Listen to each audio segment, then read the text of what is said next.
let's begin first with the machines.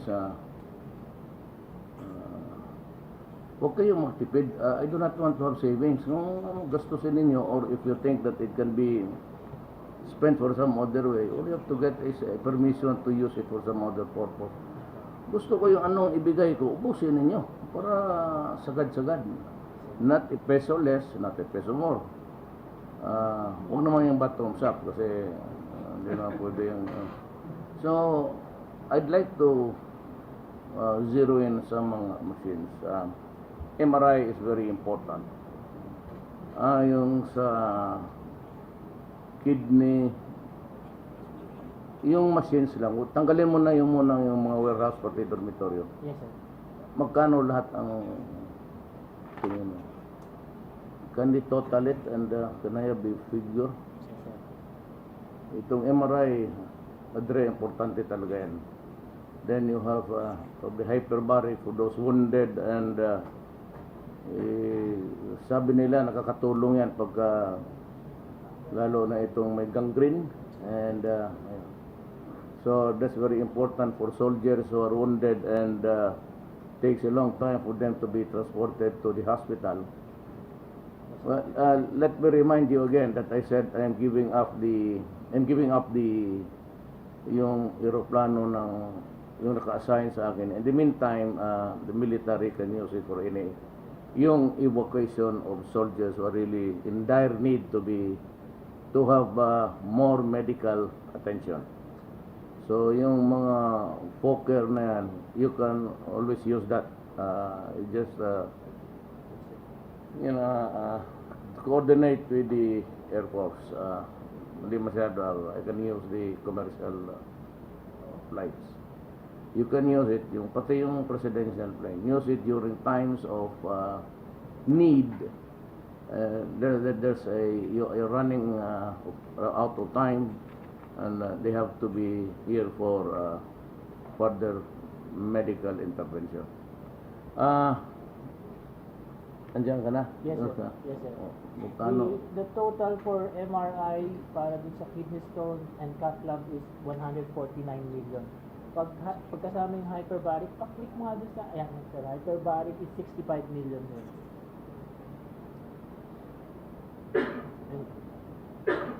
Ito muna kayo nagkukwenta si Batsit. Kung ito silang lahat, sir, 214 million. Go. You have it. Then, yung sabi mo, the building that can hardly be used because the toilets can no longer be rehabilitated with viability.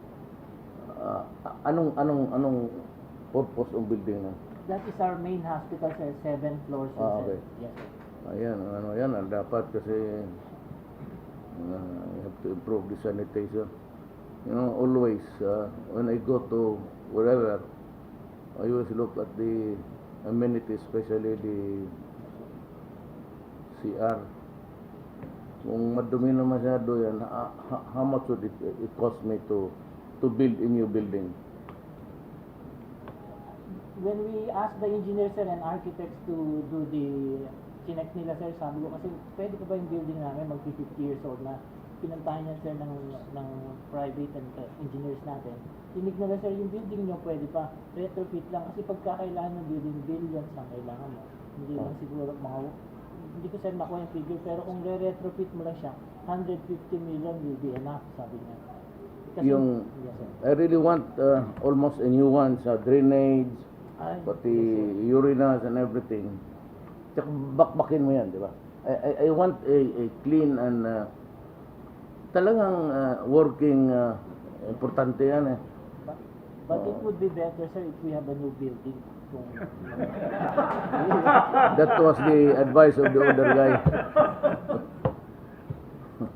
Now let me ask you, what would be the utility of that old building if I give you a new one?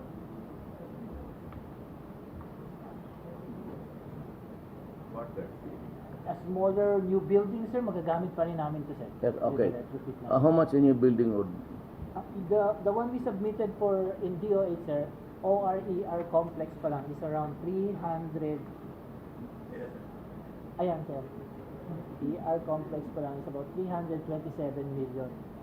Operating room, emergency room lang yan, sir, plus ICU sa... Operating, you have already what you need there, X-ray and everything. It's still not complete, sir. Marami pa rin kami. But this thing, sir, nabibili namin unti-unti dun sa trust fund lang namin na naiipon galing sa PhilHealth, sir. So you'd be able to build a new operating room out of the money that you have in your hand? Wala, sir. Kasi kaya ni-request namin, sir. Of course, well, we'll talk about it later. But how, ang isang building, magkano po? Yung sinabi niya sa Raw amin, sir, estimate. 3? ganun, sir. Yes, sir. 327, sir. Ayun na yun? Yes, sir. Yes, sir. Ng ER complex, sir. 327. Okay, 327, then I want maybe a retrofit of the old building. Huwag mo muna ninyong gamitin hanggang hindi kumpleto. That is really one that would be habitable to a human being. Lalo na yung kubeta. Magkano lahat yun? So, what, the 300 plus 100 for the retrofitting of the old building. 150 for retrofitting plus 300. Ano yan? 327. 328. Plus 150. 477. 477. Chapter, number billion.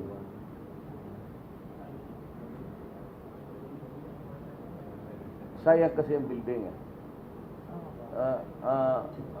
Dagdagan na lang natin, but I want a retrofit that's really good. Kasi you never know, we'll be using a lot of beds. Kung kaya lang ha, kunta-kunta muna tayo dito. Sir, the core equipment is 214 million plus 150 for retrofitting. That is already 364 million. Plus if you add the building, sir, na ORER complex, that's 328 million. That is 692 million, sir. Almost 700 million. Let me repeat again. I'll give you a new building, okay? I want a retrofit that's really a retrofit in all sense of the word. O wag yung basta-basta lang. Eh kung baklasin mo, and even I'm giving you the money. And yung mga iba pa, but those things that would enhance life, meaning life-saving machines. Okay na yan. Okay, sir.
The fun time that I have to yet visit the veterans.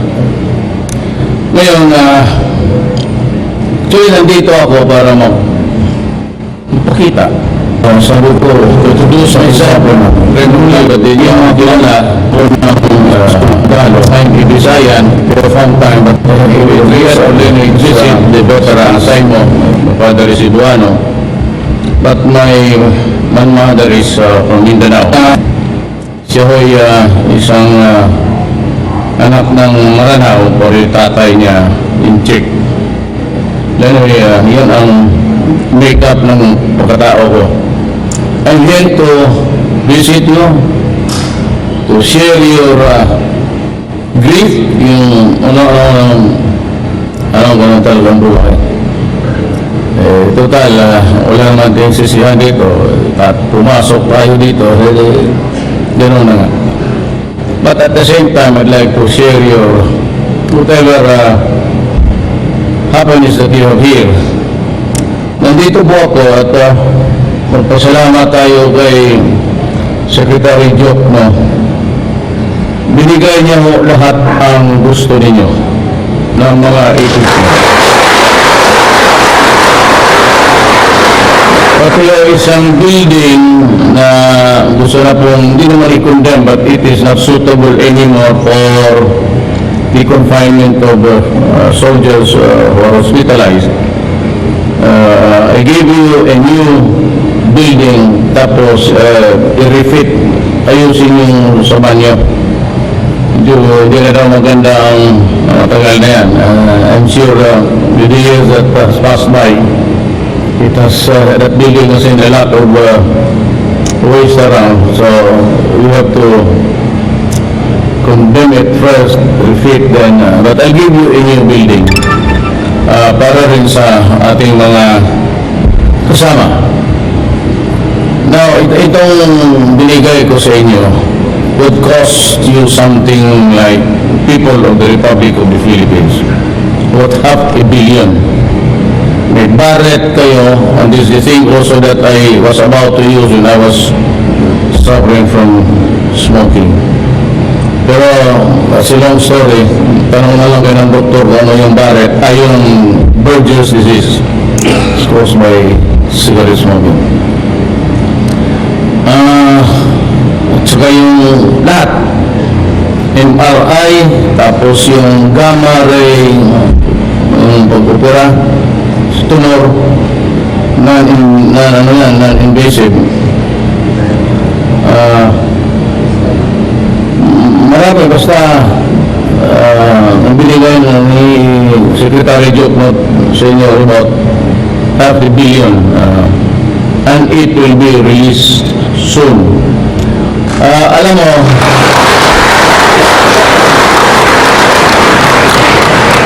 hindi ako military, hindi ko natapos yung ROTC ko, pero I'm not into delays, and magprangkahan lang tayo, ha. Ayaw ko yung matagalan at ayaw ko yung corruption. It's $500 billion pesos. Ang pera na yan gagamitin talaga sa tamang paraan. Wala yung rigging of bids, kasi lahat ng bibiliin yan sa gobyerno, tinitignan ko. Hindi naman ako pakialamero. But my promise to the people of the nation is that it will be a clean government. Hindi tayo exempted dyan. Kasi pera ng tao. So, lahat yan, madalian. Ayaw ko yung delay just to, one is another to accommodate. Ayaw ko yung ano. At hindi ako yung tao na maniwala dyan sa kuha. Yan, last, the lowest bid. Kasi kung may bilhin ka kasi ito, lowest bid, bibigay sa iyo barat. Kaya lahat ng equipments ninyo, sabi ko sa, pinaalam ko na sa kuha, hindi ako susunod yan. Mag-aaway tayo dyan. Kasi yung lowest bid is the source of corruption. Pahabulan ng presyo, so ipababaan ng presyo mo, yung iba nagpapabili ng 100, ipabili ito ng 20, hindi ang bilhin mo sa akin yung made in, alam mo na, huwag mo na ngayon kasi may alitan to.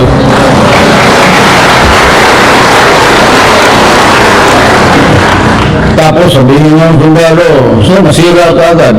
Di ba yan ang mga jeep ng polis? Ano mo binili na wala na?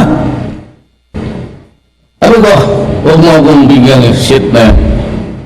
Ako, ang pulis ko doon, isuso. And it would last for about 3 to 5 years. Huwag lang ibunggo na mabuang. Kaya sa itong pulis, magkablasing eh. Paano? Nakaparking dyan. Magpatrolyan doon sa bar. Kaya pag libing niya akong kamatay, 2 pamilya. Pulis na ito.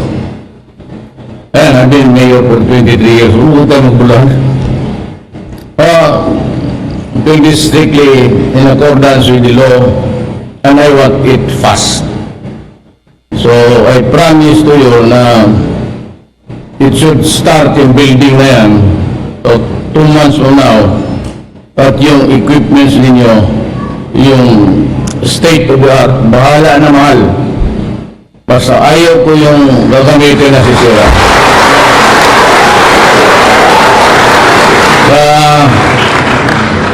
There will be changes in your internal procedure.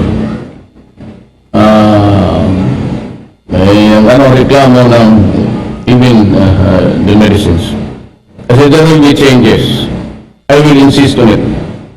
One thing that I make clear to everybody, there will be no compromise of the lives of soldiers. Ayaw kong itataya kung buhay ng... So, binigay ba niyo buhay ninyo sa bayan ninyo? The least that we can do, the bayan, the country through me, will give you what you want. State of the art. Pati yung mga equipment sa gira. Hindi ako basta-basta magbili dyan sa open market na. Gusto ko government to government. O kaya, pakialaman ko kung magbili tayo. Pero kailangan hindi yung made in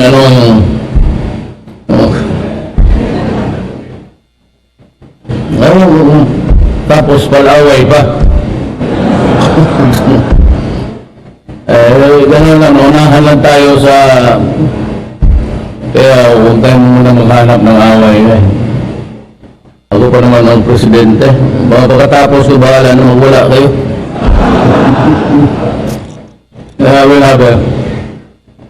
Kung ano lang ang dapat, kung ano lang ang dapat ibigay, saka kung ano lang ang karapat-dapat naman sa atin. Diyan tayo. And I will, you can be sure, I will insist on.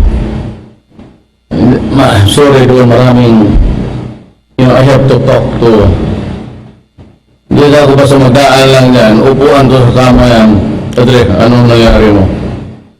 Kumusta yung OT mo? Okay pa? Wala doon na? Yes, sir. Wala akong pang-ibang pang-ano eh. Sabi ko yung mga ating ano dyan, okay pa yan? Tumitindig. Yes, sir. Okay na sa akin yan. Anyway, one of the things that you will have in the fullness of God's time, inshallah, is yung program yun, yung mga anak ninyo, libre na ang edukasyon. So, yan ang pinangako ko noon at gagawin kong totoo. Hindi ako nangako ng pagbula-bula yan. I mean, I don't relate to, why should I lie? Why should I magbula ko? Ano makuha ko dyan? Kaya matutupad yan. Ano yung edukasyon? At I work that kung may, alam mo na, the imponderables of life, di natin talaga alam kailan tayo. Natin alam kung yung tama ka, kalusot ka ba. But, kung sakali man madisgrasya, I will work 2 or 3 years bago ang pensyon. Sweldo mo na. Pag kunyari ako, kapbo lang man ako sa amin, I will continue your salary 2 to 3 years bago ang pensyon. Now, itong ayaw ko sa lahat. And kung may pulis ito, kasi magprangkahan lang dito.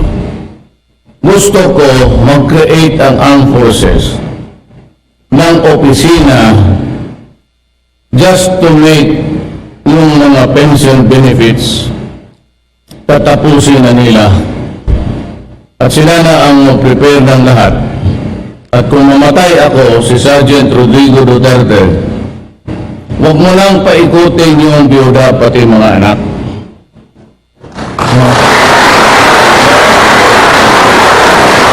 Eh, kung bayad ako ng Armed Forces of the Philippines, kinakilit ang nawa nito, na bakit ang biyuda pa ang sa pulis, huwag kayong mga galit, pero totoo yan. Magpunta pa yung asawa dito, biyuda, mag-follow up dyan sa krami. Pagkatapos yung wala na, nagastos na, ginawa pang kabit, may anak pa.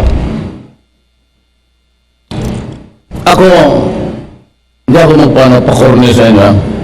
In love ako sa babae. Sino ba? Hindi. Pero yung gano'n na klaseng style na ayaw ko. Ayaw ko tapos nung mayor pa ako may magpasok dyan tapos you take advantage of the lady kasi ipasok mo. Prangkahan kita. Huwag mong gawin yan. It's not good. So yung bili ko sa police, kayo na ang mag-prepare. Nakalagay na yan sa isang envelope. Number of years. Akala ko na may computer kayo. Malaki-laki ng gasto ko dyan eh. Computer. Ay nga naman lahat. Death certificate. Kayo yung namatayan eh. Hindi i-produce ninyo yan. Hindi mo kailangan ko ng certificate. Patay na si Duterte. Encounter sa Basilan. Kaya tapos, matawagin na lang ang pamilya, widow.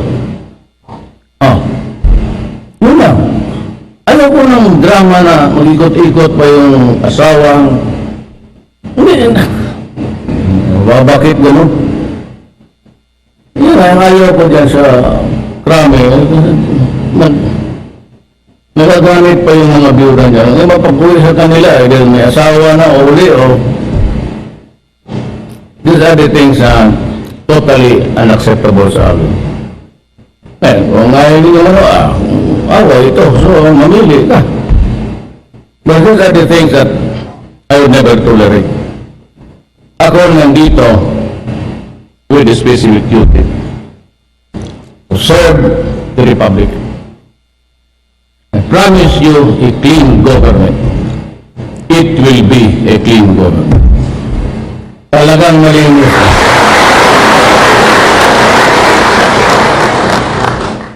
Gawin na lang. So, marami akong sagasaan along the way. Sana naman huwag kayong magalit kung tama yung ginagawa natin. Bakit magkulita kayo? Tapos nawalaan ako ng trabaho. Tawagan mo lang ako sa mga ganyan. Oy, Duterte, umalis ka dyan. Take over ko. Sige. Ilan ka dito? So, mga kababayan, ito yung bagong sa ating bayan. Siya ang chairman. Ito ang madala ng gobyerno. Sige, babay. Kayo na yan. Uwi na ako. Pero kung kailangan tulungan tayo dito, malinis na gobyerno. At ano naman sa inyo? Aabot sa inyo. Kung ano yung dapat to the last one, ako hindi masyado ako familiar sa armed forces. Pero sa police, yung istasyon, every month may magating po liquidation. Hindi ba naman ang tao ko liquidate nila? Use your initiative. Yun yung paborito ng ulo. Use. Yung mga tao doon sa istasyon, nabuo mo, ito liquidate dito na. Kasi hindi dumating yung pera, sila pa ang liquidate. This time, I will draw a matrix of government. Kailangan kung sabi kong intelligence man operation, madating talaga yun doon. Kasi gusto ko pipitik yan doon sa baba, may ilaw na okay yun. Ako, I'm just about a month or so. Give me time to, yes, what about mga 3 to 4 months, perfect ko na ang makinarya ng gobyerno. Then I can impose now new rules, whatever it is that would make our jobs comfortable. But one thing is sure, sabi ko, kung ano yung dapat sa inyo nandiyan. So, magsabi niya, kanina ni General Costa, ito doon sa slides. Naiintindihan ko yan. Sanay naman ako sa... Hindi yan nga. Alam ko yung... Sa amin, ako pa nabili ng MRI kasi yung gobyerno wala. Yung nasyonal. CT scan. Eh, alam ko yan.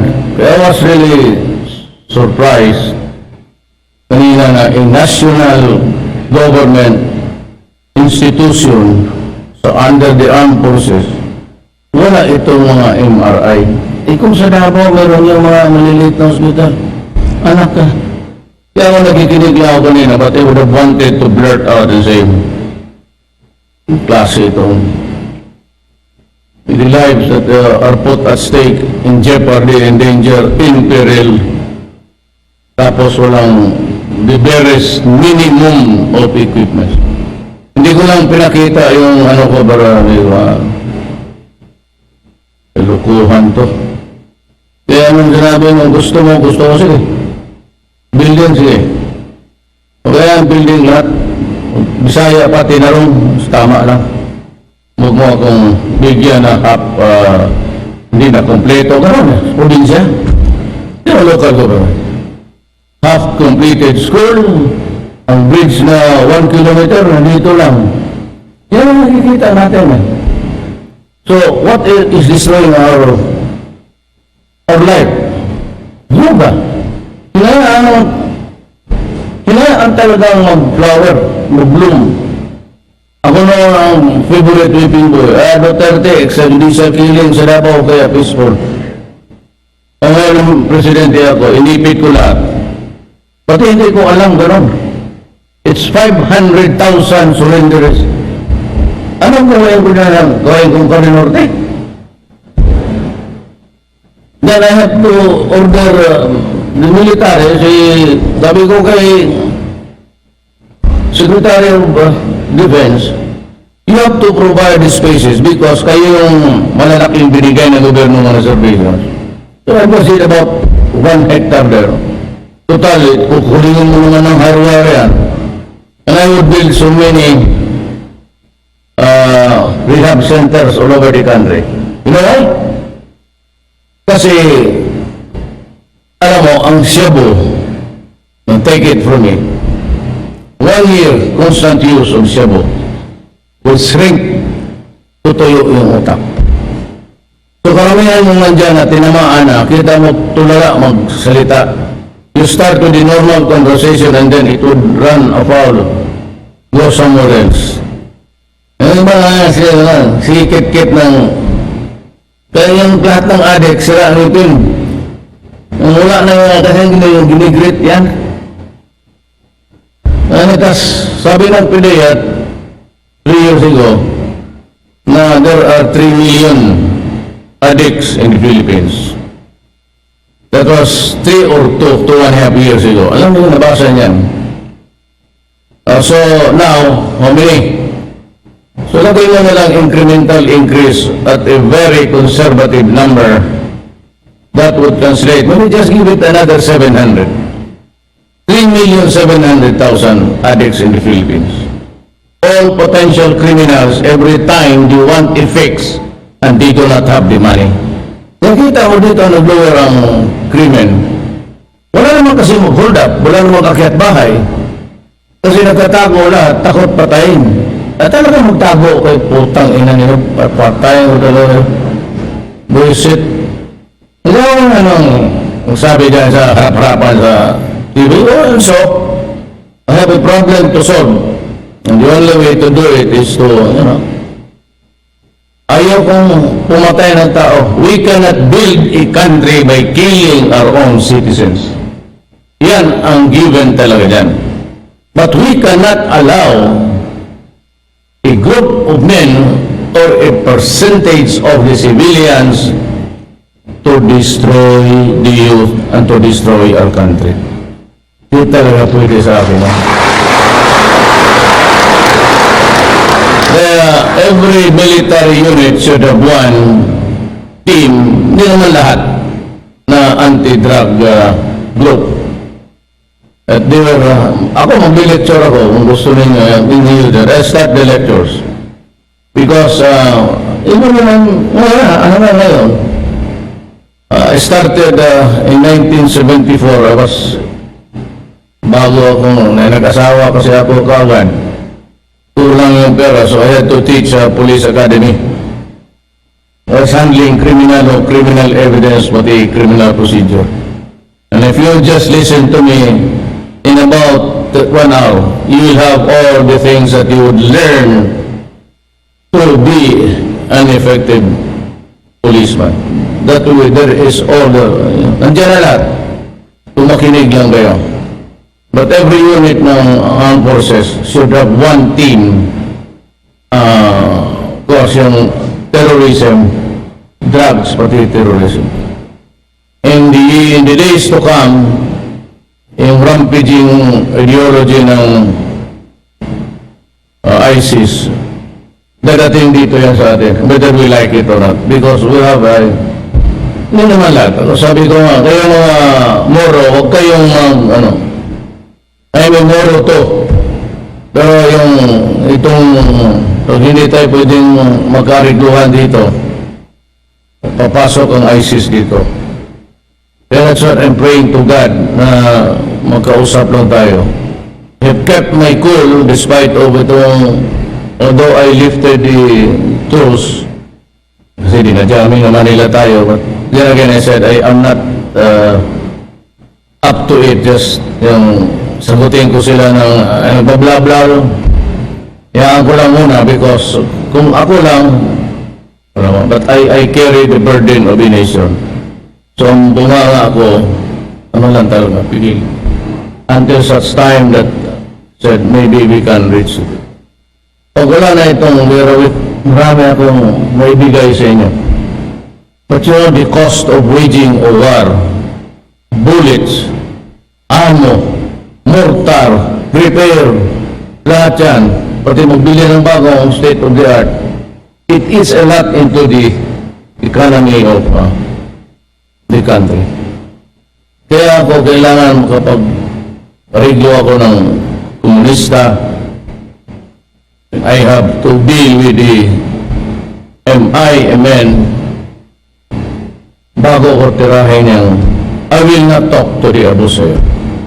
I will not deal with criminals. I do not deal with persons with barbaric. Tayo, isang bala lang. Why do I have to?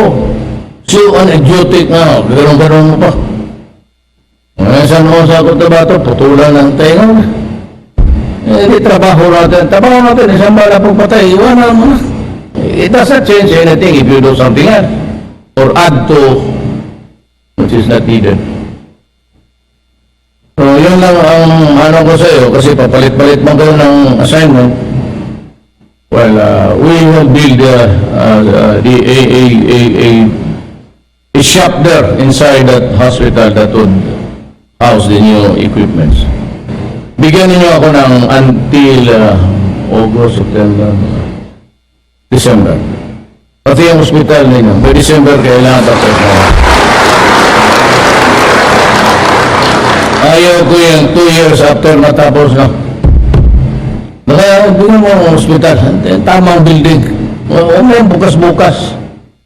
Yung equipment, wala yung lowest bid. Wala tindahan, lowest bid. Mag-bid ang price is about 1 million o 100 billion. Yung highway. Tapos mag-lowest bid ka.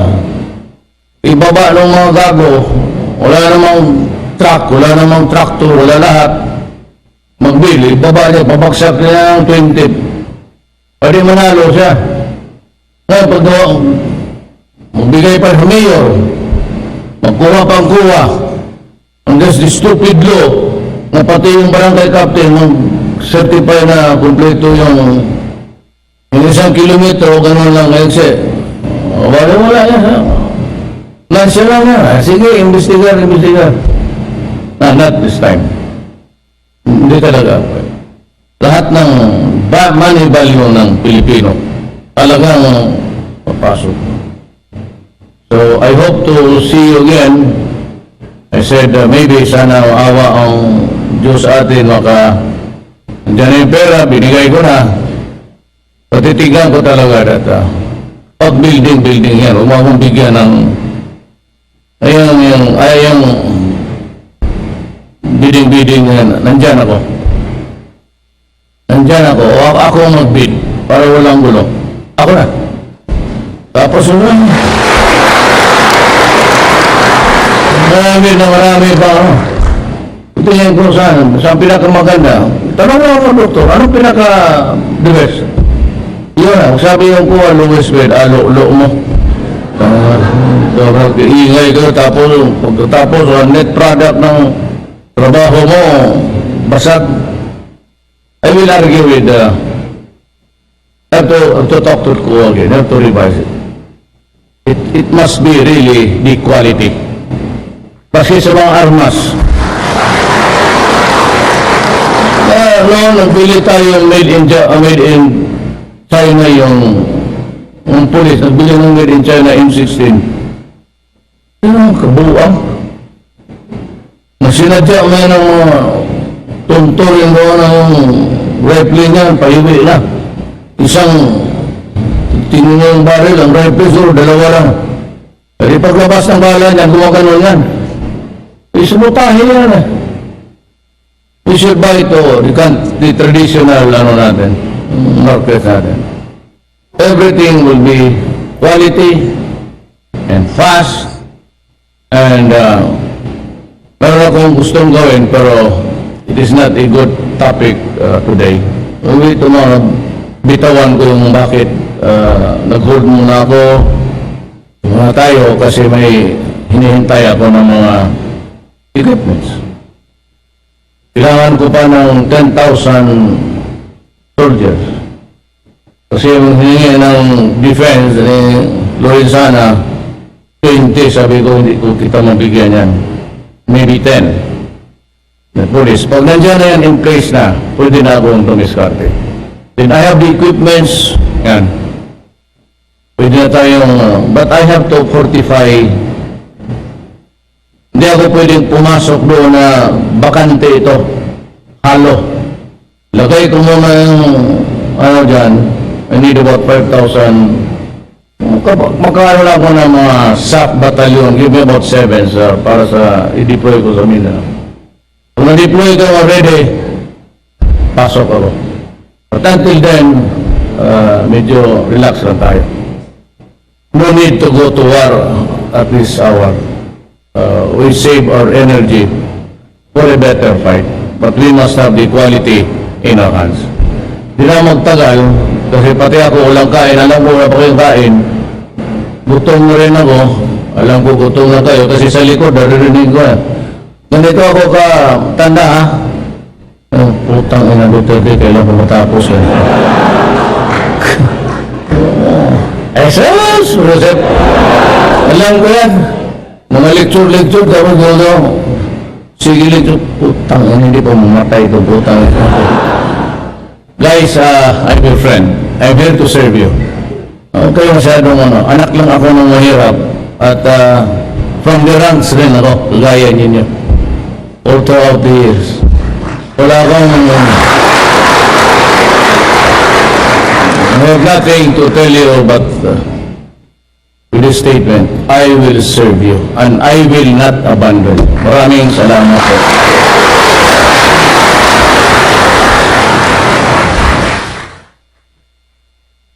Thank you very much, sir.